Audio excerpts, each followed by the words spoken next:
So Marina, yeah, Yeah, I hear you think that it's better to start a YouTube channel than a blog. it totally is. And I hear you We are trying to actually fight here, people. trying to be serious, though it's not exactly working. But today's debate is actually super, super interesting. So, should you rather, if you're choosing between both options, create a blog or create a YouTube channel? I don't know, Marina. Should you? So it should be pretty obvious where on the side of this debate I stand. And on where on the side of this debate I stand. And if you haven't watched the episodes yet, we have two videos, one on why you should start a blog and one on why you should start a YouTube channel. So make sure that you watch these videos before jumping into this one. Definitely. And let us know, what do you think? Because I know that if we're being realistic, a lot of us who are interested in starting a blog or a YouTube channel, you have a job, you likely have kids, you're busy, right? And your time is limited. So, say you only have like 5 hours a week or less, right? Like, how should you use your time? And I'd love to say like, hey, do both, but yeah. Absolutely. Especially when you're just starting out, it's better that you do one thing and that one thing really well than do a bunch of different things and you don't excel at any. So your time may be limited, but we want you to work smarter, not harder, and actually have the biggest return on your time invested.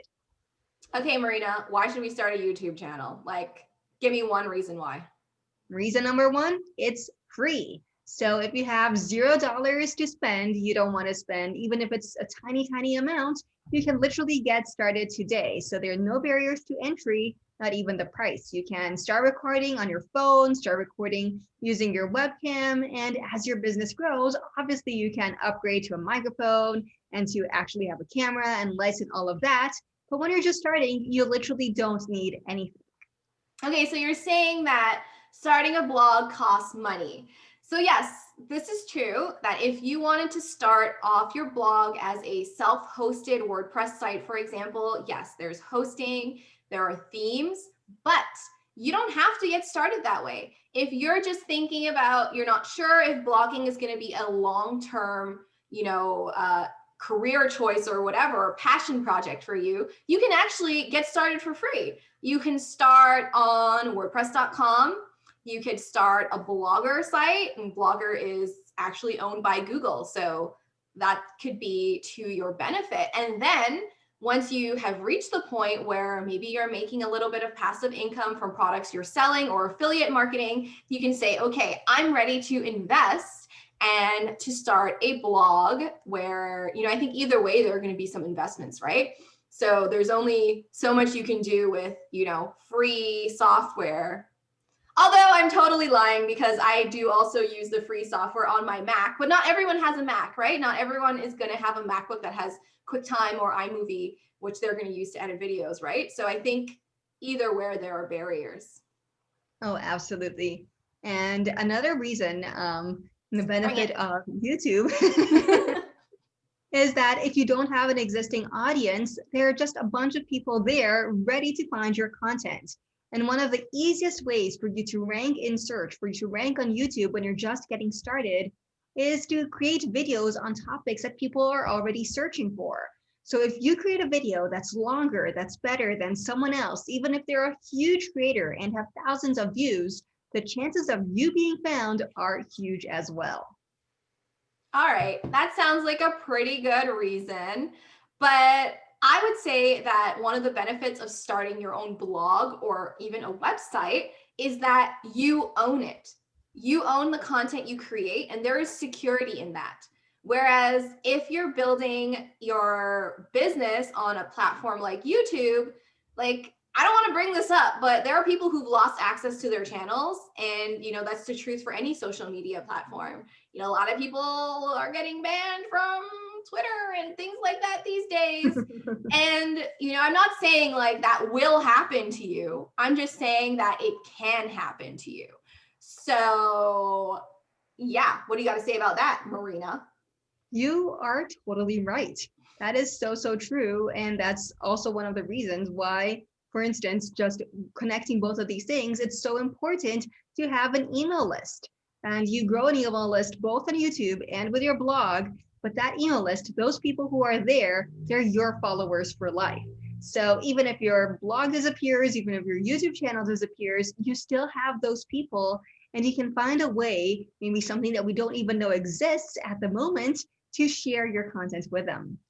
But now, actually talking about a downside of YouTube, not something that's so good, but something to think about, is that it is time consuming. I remember when I used to create a blog post, I'd literally just sit down and write, and basically that was my final product. But with a YouTube video, I actually had to sit down, I research the topic, then I script the video, record the video, both the part with my face as well as the screen recording, edit the video, and then have to upload that video to YouTube and add all of the different tags and descriptions and all of that to it. So yeah, I've just started doing that, and it is a lot of work. So I guess my question is, how long does it take you from start to finish to create a YouTube video? I'd say around 5 hours, maybe. Okay. And you've been doing this for over a year. So the person starting out, so I remember the first full video I did and the post, I probably spent like 10 hours on that because I'm coming from the blogging side of things where I know that, yes, I can probably create a blog post in a few hours. Like if I'm in the flow, if I'm, I know what I'm talking about. And usually I don't have to do a lot of research for my blog post because the things I'm writing about, I know I've lived it. It's very much based on my own experience and, the experience of my clients and my students. So I don't have to spend that time. So a couple hours, yes, creating graphics. It's just a couple of graphics and bam, schedule it, done, move on. But for the videos, oh my God, right? Like I have to make the little graphics. I have to make the intro. And then for my first video, can you believe that like I spent all this time and then the video wouldn't export out of iMovie? Like there was a part of the file that was corrupt. So it took me like 5 hours to figure out which little section of this 11-minute video was causing the file to not save. But hey guys, I'm still here. And I think that's the same struggles. Like, did you have struggles in the beginning when you started your blog? Oh, absolutely. Like I'd literally write blog posts and no one would read them. And I was like, why am I spending so many hours creating those blog posts if like one person is reading? Maybe it's like my mom or someone else. I'm like, it would literally be so, so sad. I was like, I'm spending so much energy and so much time creating this to have no return, but actually it's all the building blocks. So of course, when you get started, everything will be harder. You won't have an audience. It will be harder to reach that audience. But as you slowly grow, maybe you go from one person to 5 people, from 5 people to 10 to 50 to 100, 1,000, and it just keeps growing and growing. And that's obviously one of the reasons why I love YouTube so much, because I feel like there's this bigger connection with my audience that I didn't have over on my blog, especially since I'm showing my face. People can see what I look like, hear what I sound like, and that just brings that huge human connection that I feel like I was lacking. So I would say that as a new YouTuber and as someone who has blogged for 4 years, that I think that it's kind of like a different equation in terms of time. Okay, so if you have your blog, you're spending your time, yes, it's less time to create a blog post and have it scheduled or published, but you're also then have to worry about, okay, how am I going to get people to actually read this blog post? So then you're posting about it on social media, you're using Pinterest, and hey guys, I show you how to do that, that's my thing. And you're also, worried about Instagram because maybe you're using Instagram for that human connection, right?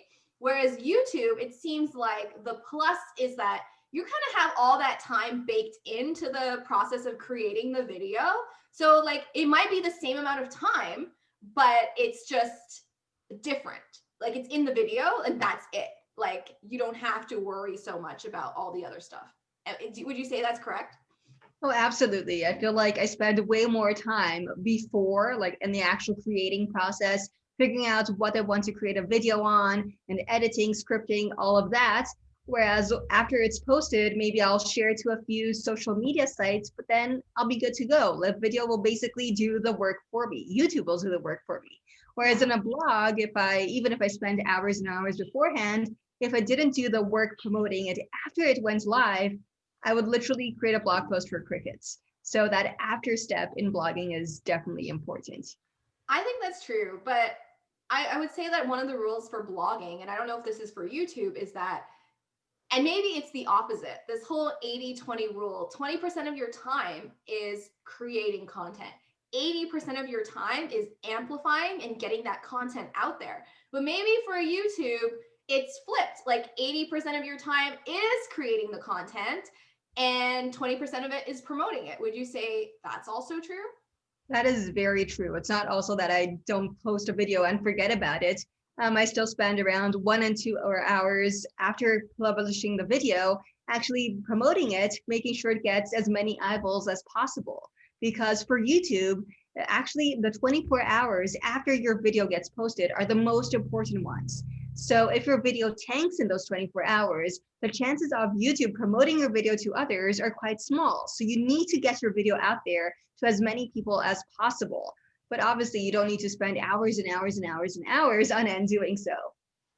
That's really great tip. And yeah, so let me know, what are you going to do? Would you start a blog or would you start a YouTube channel? I guess both of us have kind of compromised on this answer because we already have blogs and I'm starting a YouTube channel this year and you already have both. But yeah, Exactly. I would say choose one. And I don't think there's a right or a wrong way.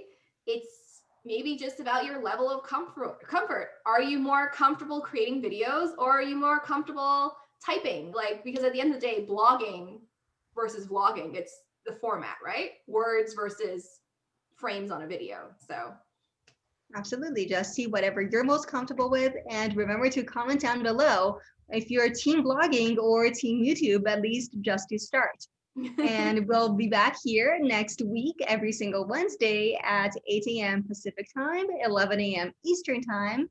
And if you don't know who we are, hello, everyone. I am Marina Lotai from Yes to Tech, and I help online entrepreneurs like you to stand out online.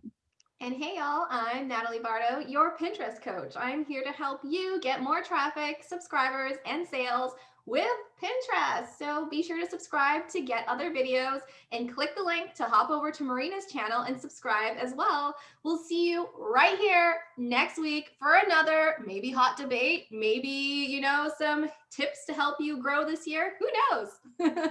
See you next week. Bye, everyone. See you next week.